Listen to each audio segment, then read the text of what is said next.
जय हिंद दोस्तों। तो अपन पढ़ रहे थे मंगल की शिक्षण विधियां। तो मंगल की शिक्षण विधियों का ये हमारा वीडियो का पार्ट नंबर 5 है, जिसमें अपन पेज नंबर 54 से लगा करके पेज नंबर 66 तक जितनी भी इन्फॉर्मेशन है उस सारी इन्फॉर्मेशन को नोट्स के थ्रू देखेंगे। अपन मंगल की शिक्षण वीडियो को शुरू से एंड तक पढ़ते हुए चल रहे हैं और 1 बाय 1 नोट्स बनाते हुए चल रहे हैं और उसके बाद चीज़ों को समझते हुए चल रहे हैं। आप चीज़ों को समझते चलिए, पढ़ते चलिए। तो लेट्स बिगिन, अपन शुरू करते हैं। देखो, मंगल की शिक्षण वीडियो का जो 5th वीडियो है, इसमें गणित शिक्षण में मूल्यांकन और विधियां, इनको पढ़ेंगे। ये पेज नंबर 54 से 66 तक की सारी जानकारी है। तो अपन शुरू करते हैं। इसमें कितने कितने टॉपिक कवर होते हैं अपन देख लेते हैं।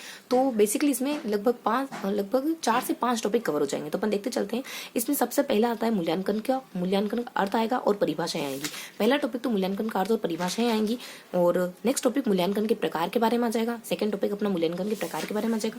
नेक्स्ट टॉपिक आ जाएगा अपना मूल्यांकन की विधियों के बारे में आ जाएगा, मतलब मूल्यांकन की क्या क्या प्रविधियां होती है इस बारे में आ जाएगा। और नेक्स्ट टॉपिक आएगा अपना मूल्यांकन की विधियों के बाद यानी कि कुल मिला के हमें इसमें सिर्फ और सिर्फ 3 टॉपिक के बारे में देखना है। कितने टॉपिक के बारे में देखना है? सिर्फ और सिर्फ 3 टॉपिक के बारे में देखना है। यानी कौन कौन से टॉपिक देखने हमें यहाँ से देखना है हमें।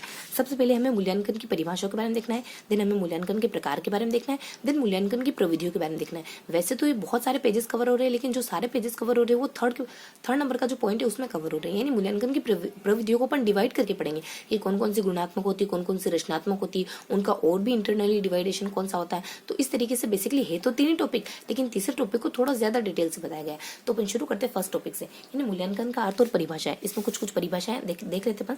सबसे पहले कोठारी आयोग के द्वारा क्या परिभाषा दी गई कि ये शिक्षा का एक अभिन्न अंग होता है मूल्यांकन। कठोर अंग कैसा है? कठोर है। उसके बाद क्लीवलैंड और हन्ना के द्वारा क्या दिया जाता है? प्रमाण कहा जाता है। मूल्यांकन को प्रमाण कहा जाता है कि अगर तुम कोर्ट चल रहे हो ना, अगर कोर्ट में आ रहे हो तो तुम प्रमाण लेते आना। तो क्लीवलैंड के द्वारा क्या कहा जाता है? प्रमाण कहा जाता है। डांडेकर के द्वारा क्रमबद्ध प्रक्रिया को बताती है जो कि उद्देश्यों को किस सीमा तक प्राप्त किया गया है। मूल्यांकन क्रमबद्ध प्रक्रिया को बताती है कि किस सीमा तक उद्देश्य प्राप्त हुए। तो डंडे से किसको मार रहे हैं? सीमा को मार रहे हैं।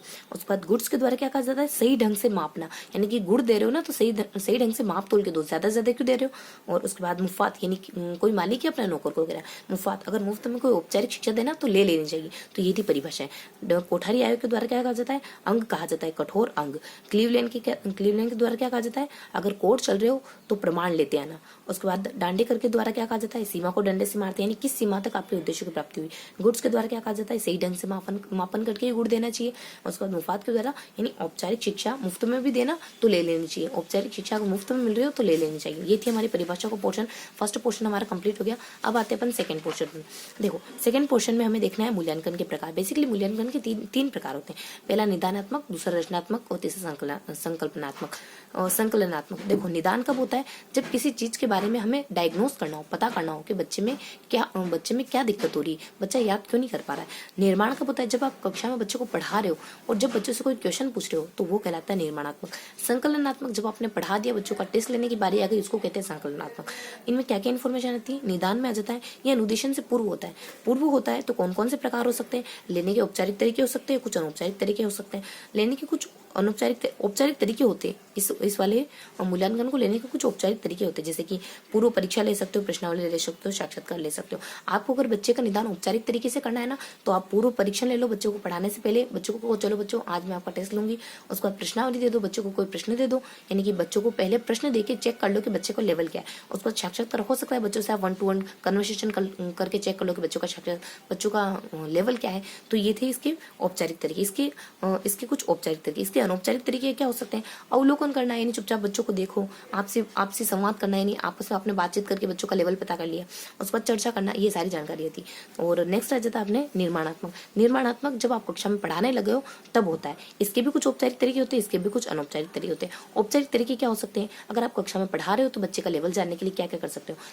बच्चों को चेकलिस्ट दे सकते हो, बच्चों को प्रश्नोत्तर कर सकते हो, बच्चों से प्रश्नोत्तर कर सकते हो, बच्चों से अभ्यास कार्य करवा सकते हो, बच्चों से कोई प्रदत्त कार्य देके बच्चों से कुछ कार्य करवा सकते हो प्रदत्त कार्य, उसको परीक्षण या फिर टेस्ट ले लो। तो कुछ ऐसे तरीके हो सकते हैं, जैसे चेक लिस्ट हो गया, प्रश्न की लिस्ट हो गई, प्रश्नावली हो गई, और कुछ अभ्यास कार्य हो गए, कुछ प्रदत्त कार्य हो गए, और या फिर आप बच्चों का परीक्षण लेके देख लो। ये तरीके हो सकते हैं कक्षा के दौरान बच्चों को चेक करने के।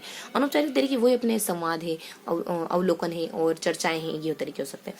उसके बाद ये जो तरीके होते हैं कक्षा के, ये बच्चों के एक गुणात्मक परीक्षण के बारे में बता देते, मतलब बच्चा कैसा है, यानी गुण भी बता देते, बच्चा किस कैटेगरी है, बच्चा मतलब मन लगा के सीखने वाला बच्चा है या फिर आलसी टाइप का बच्चा है, और बच्चों के परिणामात्मक के बारे में बता देते हैं। बच्चों से बातचीत में आपको ये भी पता चल जाता है कि बच्चों के पिछले टेस्ट में कितने नंबर मार्क्स वगैरह आए थे।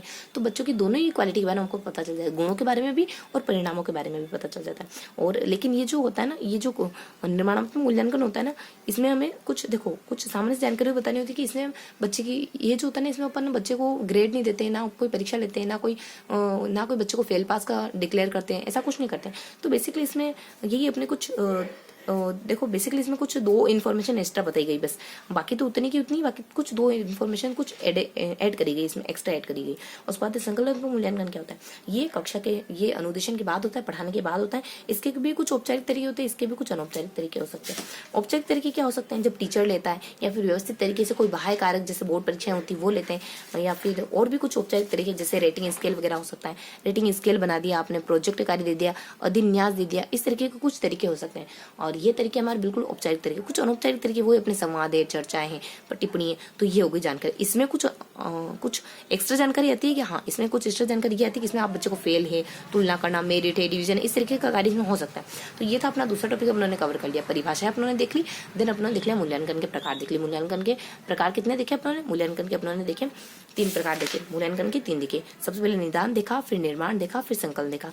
निदान के बारे में देखा, ये पढ़ाई से पहले होता है, और निर्माण के बारे में देखा, ये पढ़ाई के दौरान होता है, और संकलनात्मक के बारे में देखा कि ये पढ़ाई के बाद होता है। और इसके अनौपचारिक और औपचारिक तरीके देखे, इसके औपचारिक और अनौपचारिक तरीके देखे, इसके औपचारिक और अनौपचारिक तरीके देखे। और उसके बाद कुछ एक्स्ट्रा जानकारी इन तीनों के बारे में, जो भी थोड़ी बहुत अदर जानकारी वो देखी। अदर जानकारी निर्माण से हमें बच्चों के गुण के बारे में पता चल जाता है, बच्चों के परिणाम के बारे में पता चल जाता है। इसमें अपन फेल पास का डिक्लेयर नहीं कर सकते, इसमें एक्स्ट्रा जानकारी जाती है, इसमें अपन बच्चे के फेल पास के डिक्लेयर कर सकते हैं। नेक्स्ट आ जाता है मूल्यांकन की प्रविधियां। मूल्यांकन लेने के कितने तरीके हो सकते हैं? मूल्यांकन लेने के बेसिकली 2 टाइप्स हो सकते हैं। या तो आप परिणाम, यानी बच्चों के आप कॉन्क्रीट पता कर लोगे कि बच्चा कैसा है, यानी उसके 90 में से 100 में से 90 नंबर आए, 80 आए, 70 आए, कितने आए, कॉन्क्रीट पता कर लोगे। या फिर आप सिर्फ गुणों का पता करोगे, यानी बच्चों को ये तो नहीं बता पाओगे कि 100 में से 90 नंबर आए, लेकिन ये बता पाओगे कि ये बच्चा है ना, जब भी पढ़ेगा तो 100 में से 95 तक नंबर लाएगा। इतना आप पता कर सकते हो उसके गुणों को देखकर, उसकी कुछ क्वालिटी को देखकर। उसके हो सकता है पंक्चुअलिटी दिख जाए आपको, डेडिकेशन दिख जाए, तो कुछ परिणाम के बारे में। तो यहाँ इसके तो परिणाम के लिखित, मौखिक और प्रायोगिक परीक्षाएं लेकर पता कर सकते हो। और गुणात्मक अगर पता करना है तो कैसे पता करोगे?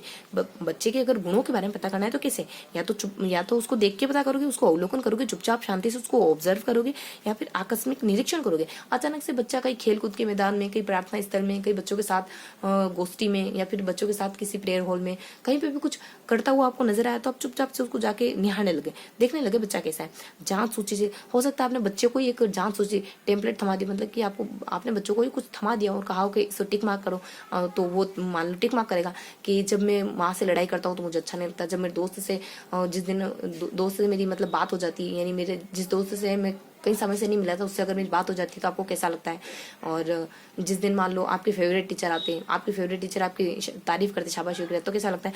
ऐसे कुछ क्वेश्चन पूछ के जान सोच से पता कर सकते हो बच्चा कैसा है। अगर नेगेटिवली जवाब देता है तो नेगेटिव पर्सनैलिटी, पॉजिटिव तो पॉजिटिव। उसको साक्षात्कार हो सकता है बच्चे से 1-to-1 इंटरेक्शन करके पूछ लो आप। संचय अभिलेख, कुछ पहले का पुराना रिकॉर्ड पढ़ाओ बच्चे को। संचय अभिलेख जो बच्चों का है ना, क्रमबद्ध और नियमित रूप से एक अध्ययन होता है, जो एक फाइल होती है, हर एक बच्चे की बनाई जाती है, विद्यालय में पहले से मौजूद होती है, तो वो आपने देख के पता कर लिया। उसको एक प्रश्नावली, वही आपने बच्चों को कुछ प्रश्न देके बच्चों से सीधे प्रश्न करके पता कर लिया। क्रम निर्धारण मापनी, वही अपने क्रम निर्धारण मापनी आपने बच्चों से ऐसा कुछ फॉर्मेट बनाया और बच्चों से टिक मार्क करके पूछ लिया। तो ये तरीके हो सकते हैं बच्चों के गुणों को जानने के बारे में। उसके बाद परिणामात्मक विधियों के बारे में देख लेते हैं, जो उन्होंने ये देखे ना फर्स्ट, इनके बारे में डिटेल से। तो इनके बारे में कुछ बेसिक्स इन्फॉर्मेशन देखनी है कि निबंधात्मक परीक्षाएं क्या होती है, उसके बाद वस्तुनिष्ठ परीक्षाएं क्या होती है, तो बेसिक्स इन्फॉर्मेशन देख लेंगे। देखो निबंधात्मक परीक्षाएं क्या हो सकती है, उनकी थोड़ी सी बेसिक्स, उसकी विशेषता क्या होती है कि इससे व्यक्ति की व्यक्तित्व, देखो इससे व्यक्ति की छाप पता चल जाती है, उसकी अभिव्यक्ति क्षमता कैसी, उसकी लेखन क्षमता, उसकी रुचियां, उसकी अभिवृत्ति, उसकी कुशलता, उसकी व्यक्तिगत समस्या, मतलब ये सारी कुछ पता चल जाती है। ये बेसिक सी विशेषता थी उसकी। सबसे महत्वपूर्ण इसको रूढ़िवादी परीक्षा कहते हैं, और सबसे महत्वपूर्ण इसकी विशेषता और इसके दोष क्या क्या, इसकी कमियां क्या है, यानी कि इसकी अच्छी बातें क्या है, इसकी विशेषता क्या है, उसकी कमियां क्या है। इसकी विशेषता क्या है निबंधात्मक की, उसकी कमियां क्या है विशेषता इसकी। निबंधात्मक की विशेषता है कि एक तो आप नकल नहीं कर पाओगे, क्योंकि देखो इतने बड़े बड़े आंसर होते हैं तो आप नकल नहीं कर पाओगे, कैसे नकल करोगे, बताओगे कैसे, है ना। उसके बाद ये उचित अध्ययन विधि को प्रोत्साहित करता है। देखो जब हमें इतना बड़ा आंसर लिखना है ना तो टीचर को बहुत अच्छी तरीके से पढ़ाना होता है, तब जाके बच्चे के दिमाग में कॉन्सेप्ट क्लियर होता है। और जब कॉन्सेप्ट क्लियर होता है ना तो अपन एक लाइन से पूरा पेज भर सकते हैं। तो एक अच्छी विधियों के बारे में एक बच्चा टीचर कौन कौन सी अच्छी विधियों का प्रयोग करे अपने आने वाले शिक्षण कार्य में, ये भी बताता है टीचर को। और नकल कर नहीं सकते अपन, आलोचनात्मक चिंतन पर बल दिया जाता है। बच्चा आलोचनात्मक अगर इतना सारा लिखना है हमें तो बच्चा हर एस्पेक्ट में सोचेगा, यानी आलोचनात्मक तरीके से चिंतन मनन करता हुआ लिखेगा, तो चिंतन पर बल देता है। उसके बाद ये भावनात्मक क्रिया, यानी जब बच्चा लिखेगा ना तो अपने खुद की इमोशन फीलिंग उसके जागृत होंगे। जब बच्चा इतना बड़ा आंसर लिखेगा तो उसके व्यक्तित्व की झलक दिखाई देगी, तो भावनात्मक क्रियाओं का पक्ष। उसके बाद पाठ्यक्रम का विस्तृत अध्ययन, यानी बच्चे ने जब डेप्थ में अच्छे से चीजें पढ़ी होगी ना तो अच्छे से लिख पाएगा, तो ये अपने भावनात्मक विस्तृत अध्ययन। उसके बाद इसकी कमियां क्या है, और परीक्षाएं सरल होती है, एक छोटा सा क्वेश्चन दे दिया हल्दी घाटी के युद्ध का वर्णन करो, और बच्चे को लिखना है सारा कुछ, तो परीक्षाएं क्या होती है बहुत सरल होती है इसकी। उसके बाद कमियां क्या हो सकती है, देखो इसकी कुछ कमियां भी होती है, जैसे कि निपुणता का लाभ। कोई कोई बच्चे बहुत पारंगत हो जाते हैं कि हमें क्या करना है कि अगर ऐसा क्वेश्चन आया ना तो कुछ 2-3 बातें अच्छी अच्छी कोटेशन डाल देने, तो टीचर पूरा तो पढ़ने से रहा नहीं, फर्स्ट पढ़ेगा लास्ट पढ़ेगा, और कुछ कुछ अच्छी बातें अगर दिख गई हाईलाइट करी दिख गई तो अच्छे नंबर मिल जाएंगे। निपुणता का लाभ।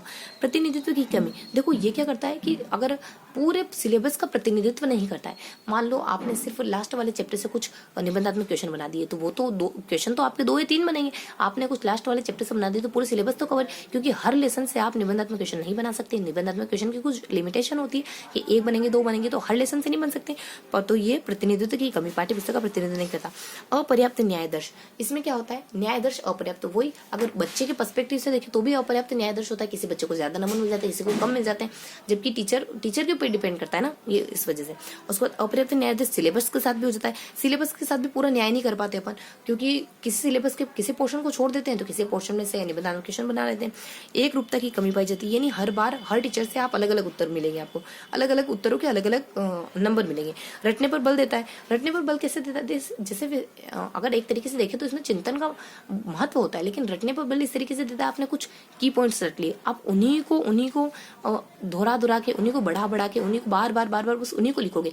1-2 चीजें आपने रट ली, बस उसी को आप गोल गोल घुमा के पूरा निबंधात्मक क्वेश्चन कर दोगे। तो हो सकता है कि अगर कंक्रीट आंसर लिखना हो तो आपको चीजों को बहुत मतलब कि अच्छे से पढ़ना पड़े, लेकिन ये रटने पर बल इस तरीके से देता है कि आपने एक दो चीजें याद कर ली, अब उसी को आप गोल घुमा के पूरा पेपर भर दे रहे हो, पूरी कॉपी भर दे रहे हो, तो रटने पर बल देता है कहीं ना कहीं। और आत्मनिष्ठ फलांग वही अपने अलग अलग उत्तर आते हैं। उसके बाद बालक की अनभिज्ञता, बालक को खुद को पता नहीं रहता है उसको कितने नंबर मिलेंगे, क्योंकि उसने कैसा लिखा वो खुद भी इतना क्लियरिटी से नहीं बता पाता, क्योंकि हर एक टीचर अलग अलग नंबर देता है। निदानात्मक उपयोग नहीं हो सकता, निदान मतलब किसी कमी के बारे में पता करना है, क्योंकि उत्तर इतने बड़े होते हैं ना तो हम बच्चों में क्या कमी है ये सही से पता नहीं कर पाते, सही से डिटेक्ट नहीं कर पाते उतने, क्योंकि उत्तर इतने बड़े बड़े लेंदी लिखे जाते हैं, तो उससे ये निदान कर पाना थोड़ा मुश्किल, बच्चे की कमी के बारे में निदान करना थोड़ा मुश्किल पड़ता है इसमें। वस्तुनिष्ठ परीक्षण कैसे, वस्तुनिष्ठ परीक्षाएं 2 प्रकार की होती है, तो आप प्रत्यास्मरण होती है, प्रत्याभिज्ञान होती है। प्रत्यास्मरण जो साधारण प्रत्यास्मरण, यानी बहुत सारे हमारे सामने विकल्प हैं, उसमें से बस चुन के लिखना है कि ये टिक मार्क सही। प्रत्याभिज्ञान और उसके बाद रिक्त स्थान, इसमें आपको खुद को याद करके लिखना है। प्रत्यास्मरण में सिर्फ आपको एक पहचान करके लिखना है, इतने सारे आपको ऑप्शन दिए उसमें से ये करेक्ट है, और यहाँ रिक्त स्थान पूर्ति तो आपको खुद को माइंड से याद करके लिखना है। प्रत्याभिज्ञान कितने प्रकार का, एकांतर है, बहुविकल्प है, समानता है, वर्गीकरण और पादृश्य वाला है। देखो एकांतर और बहुविकल्प, एकांतर सत्य हो सकता है, बहुविकल्प कैसा हो सकता है, बहुत सारे विकल्प मल्टी वही अपने एमसीक्यूज हो सकते हैं। समानता वाला कैसे हो सकता है, यानी आपको बताना है कि जैसे कि घड़ी का संबंध हाथों से, उसी तरीके से टोपी का संबंध किससे, इस तरीके के क्वेश्चन हो सकते हैं। वर्गीकरण रूप मतलब कि आपको मान लो कि बहुत सारे पद दे दिए गए तो पदों को एक साथ रखना है, संज्ञाओं को एक साथ रखना है, और उसके बाद मान लो आपको किसी और समूह की कैटेगरी को, पक्षियों को एक साथ रखना है, पशुओं को एक साथ रखना है, इस तरीके से वर्गीकरण। और पादृश्य अनुप्रयोग रूप, ये भी एक प्रकार के क्वेश्चन होते हैं, इसका डिटेल से ज्यादा बताया नहीं गया, लेकिन हाँ इनको बताया गया था। तो ये भी एक प्रकार किसी प्रकार के कुछ क्वेश्चन होते हैं पादृश्य अनुप्रयोगी। उसके बाद गुणात्मक प्रविधि क्या होती है, गुणात्मक प्रविधियों में अपन आपको बच्चे के बारे में जानना है ना, तो वो इनके बारे में डिटेल से बताएगा कि कैसे आप जानोगे, कैसे जानोगे, अवलोकन के थ्रू जानोगे। अवलोकन में ज्यादा कुछ नहीं, बस यंग की परिभाषा देती है कि आंख से किया गया विचार पूर्वक अध्ययन, आप आंखों से देख रहे हो लेकिन आपके माइंड में कुछ और नहीं चल रहा है, बल्कि विचार पूर्ण तरीके से आप सिर्फ और सिर्फ बच्चे को ऑब्जर्व कर रहे हो, तो ये आप पता कर सकते हो, उस बच्चे के बारे में पता। ये 3 प्रकार का, नियंत्रित, अनियंत्रित और सहभागी। हो सकता है आपने बच्चों को कहा नहीं ये मैं आपको दे रहा हूँ, आपको यहाँ पे इससे मतलब ट्रीट करना है, इस परिस्थिति में आपको बिहेव करना है। अनियंत्रित कक्षा कहीं पे भी आपने देख लिया बच्चे को ट्रीट करते हुए। सहभागी खुद बच्चे के साथ जाकर के एक्टिवेट होकर, खुद बच्चे के साथ जाकर के पार्टिसिपेट करने लगे। ये 3 प्रकार के हो सकते हैं, है ना। उसके बाद यहाँ तो उसके बाद 3 प्रकार के बता दिए गए। नेक्स्ट बता दी जाता है इसकी कुछ जानकारी। जैसे छोटे बच्चों हेतु ये उपयोगी होते हैं, क्योंकि छोटे बच्चों हेतु अपन क्या करते हैं, छोटे बच्चे कैसे ट्रीट करें अपन चुपचाप जाके देख लेते हैं।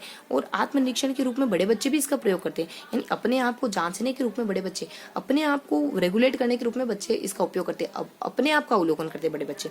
और सूचनाएं अधिक विश्वसनीय होती है, क्योंकि आप जब बहुत सूक्ष्मता से अवलोकन करते हो ना, तो सूचनाएं बहुत सटीक आती है यहाँ पे। उसके बाद आकस्मिक निरीक्षण अभिलेख। आकस्मिक निरीक्षण अभिलेख क्या होता है, देखो अचानक से आपने चेक करा बच्चे को, तो यहाँ सामान्यकरण, आप कुछ जनरल पर्सपेक्टिव निकाल लोगे बच्चे का कि बच्चा ऐसा है, ये बच्चा ऐसा है, ये बच्चा ऐसा है। तो विद्यार्थियों को सामान्यकरण कर देते हो, आप उसको लेबलाइज कर देते हो कि ये बच्चा कुछ ऐसा है, ये बच्चा कुछ ऐसा है, ये बच्चा कुछ ऐसा है। कोई एक परिस्थिति विशेष, आप परिस्थिति विशेष को देख करके, यानी आकस्मिक निरीक्षण करने के बाद व्यवहार से जुड़ी घटनाओं और कार्यों का वर्णन किया जाता है। आप बताओगे ना किसी को कि ये बच्चा झूठा है, तो आपने कुछ ना कुछ देखा होगा उसको आकस्मिक पर, तो आप व्यवहार से जुड़ी कोई घटना का जिक्र करोगे। मैंने इसको देखा, जब मैं अचानक से इसको देख रहा था, तब मैंने इसको एक परिस्थिति में देखा कि ये बैग में से किसी के पैसे निकाल रहा था। उसके बाद रुचि उत्पन्न करने वाले कारकों को उल्लेख हो सकता है, मतलब कि कुछ अच्छा करते हुए भी दिख जाए, कुछ पेड़ पौधों को पानी देते हुए दिख जाए, गमलों को पानी देते हुए दिख जाए बच्चा स्कूल में, तो रुचि उत्पन्न करने वाले कारकों का उल्लेख भी होता है इसमें। बालकों के सामाजिक गुणों व समायोजन का अध्ययन होता है, मतलब कि बालकों के बारे में पता चलता है बेसिकली, उसकी रुचि के बारे में या फिर उसकी सामाजिक गुणों के बारे में, उसके व्यवहार से जुड़ी कुछ भी कोई भी जानकारी आपको मिलेगी अगर आप आकस्मिक निरीक्षण को सामान्यकरण आप तभी तो करोगे, तो ये सारी सी इन्फॉर्मेशन आ जाती है। जांच सूची के बारे में क्या था, देखो जांच सूची क्या होती है, बच्चे की भावनात्मक चीजों के बारे में बताती है। आपने जांच सूची ली पूरी, मान लो आपने लिखा कि आपको वही सारी बातें, जब आप किसी से लड़ाई करते हो तब कैसा लगता है, जब आप अच्छे से नहा धो के स्कूल आते हो तब कैसा लगता है, जब आप पेड़ पौधे को पानी देते हो तब कैसा फील होता है आपको, क्या आपको फूल तोड़ना अच्छा लगता है या फिर आपको फूल को पानी देना अच्छा लगता है, इस तरीके की चीजें। तो जांच सूची में बच्चों के इमोशन के बारे में पता चलता है, बच्चा आखिरकार है कैसा, उसके गुणों के बारे में पता चलेगा। अगर पानी देना पसंद है फूल तोड़ने की बजाय, मतलब कि उसमें ह्यूमैनिटी बहुत ज्यादा है ना। बच्चे को जब वो फूल को लव करता है, प्यार करता है, तो फूल को पानी देना चाह रहा है, जब सिर्फ पसंद करता है तो फूल को तोड़ना चाह रहा है। वो उद्देश्यों की स्पष्टता है, तो बच्चे की आपके मन में मतलब बच्चे स्पष्ट हो जाता है, बच्चे का उद्देश्य, मतलब कि उद्देश्यों की स्पष्टता हो जाती है कि बच्चा किस तरीके का है। जो हम जिस उद्देश्य से हमने इस पूरी जांच सूची का निर्माण किया था, वो जांच सूची सही साबित हो पाई नहीं हो पाई। जिस उद्देश्य से करा था, हमें हमारा उद्देश्य था कि इस बच्चे के व्यक्तित्व के बारे में जाने। तो क्या बच्चे का व्यक्तित्व उभर करके सामने आया है, उन प्रश्नों से आया है, तो आपकी जांच सूची सही है, अदरवाइज आपकी जांच सूची इरिलेवेंट है। उद्देश्यों की स्पष्टता पर ध्यान केंद्रित, यानी ऐसे प्रश्न पूछने हमें जिससे हम जो उद्देश्य लेकर चल रहे हैं वो उद्देश्य पूरे हो जाए। ये ठीक है। भावनात्मकता के बारे में, उसके बाद विशिष्ट गुण के बारे में पता चल जाता है। आपने उन गुणों को पूरा करने के लिए अगर सही से प्रश्नावली बनाई है तो आपके उद्देश्य की पूर्ति होगी। आपने जो चीज जानने के लिए प्रश्न बनाए तो वो चीज आपको पता चल जाएगी। उस पर साक्षात्कार, देखो गुडे के द्वारा कहा जाता है सामाजिक अंतर, यानी कि जब सामाजिक इंटरेक्शन होता है ना, तो उसी को कहते हैं साक्षात्कार। सामाजिक इंटरेक्शन यानी एक व्यक्ति जब दूसरे व्यक्ति से किसी टॉपिक पर, मुद्दे पर बातचीत करता है तो वो साक्षात्कार कहलाता है। ये कितने प्रकार का हो सकता है, बेसिकली अलग अलग प्रकार, संचरित, असंचरित, जो पहले से संरचित, जो पहले से निर्मित होता है, असंरचित अचानक से पूछ लिया जाता है, व्यक्तिगत, सामूहिक, व्यवसाय के लिए। देखो आंतरिक अनुसंधान कार्यों का सर्वेक्षण करना मेरा व्यवसाय, तो आंतरिक अनुसंधान यानी आंतरिक साक्षात्कार हो सकता है, अनुसंधान का साक्षात्कार, सर्वेक्षण के लिए साक्षात्कार, व्यवसाय के लिए साक्षात्कार, नौकरी पेशे के लिए साक्षात्कार, सर्वे यानी कुछ किसी सर्वे के लिए, किसी अनुसंधान कार्य को करने के लिए, और आंतरिक साक्षात्कार, ये कुछ साक्षात्कार के प्रकार होते हैं। उसके बाद अगला संचयी अभिलेख क्या होता है, वो मैंने बताया था आपको। संचयी अभिलेख एक ऐसा कोई रिकॉर्ड होता है जो हर एक बच्चे का और नियमित रूप से लिखा जाने वाला रिकॉर्ड होता है, यानी विद्यार्थी का क्रमबद्ध और नियमित रूप से लिखा जाए। उदाहरण जैसे कि बच्चे के बारे में क्या क्या लिखोगे नियमित रूप से, बच्चे की शैक्षिक उपलब्धि के बारे में, बच्चे की मासिक यानी कि पूरे उसकी पूरे साल भर की क्या प्रगति रही, उस महीने भर की क्या प्रगति रही, उस महीने भर में, साल भर में उसकी कितनी उपस्थिति रही, कितना इंटरेस्ट, कितना रुचि से पढ़ा, वो अपनी कितनी योग्यता का विकास कर पाया साल भर में और महीने भर में, है ना। तो ये सारी बातें आती थी। विशेष बात क्या आती है कि जब संचय अभिलेख, कोई बच्चा ट्रांसफर होकर कहीं आता है ना एक स्कूल से दूसरे स्कूल में, तो अपने साथ वो अपना एनेक्डोटल, संचय एनेक्डोटल नहीं, अपना अपना संचय अभिलेख भी वो साथ में लेकर के आता है, तो इससे बच्चे के बारे में पूरी इन्फॉर्मेशन हमें हो जाती है। नेक्स्ट बताया जाता है प्रश्नावली के बारे में। प्रश्नावली क्या होती है, देखो परिभाषा जाती है गुडे की। प्रश्नावली गुडे की परिभाषा में आता है कि स्वयं के द्वारा भरना, यानी कि ऐसा प्रपत्र होता है जो स्वयं के द्वारा भरा जाता है। गुड क्या अपनी कॉपी में अपन खुद स्वयं लिख सकते हैं क्या? नहीं ना, तो अपनी कॉपी में अपन स्वयं गुड नहीं लिख सकते, तो गुडे के द्वारा कहा जाता है कि स्वयं के बारे में जानकारी भरना ही प्रश्नावली कहलाता है। और एक ऐसा प्रपत्र होता है जिसमें अपना मत प्रस्तुत किया जाता है। प्रश्नावली की बेसिक से परिभाषा क्या होती है कि एक ऐसा प्रपत्र जिसमें आप अपना मत प्रस्तुत करते हैं। उसके बाद ये आधार, यानी प्रश्नावली के आधार किसके आधार पर?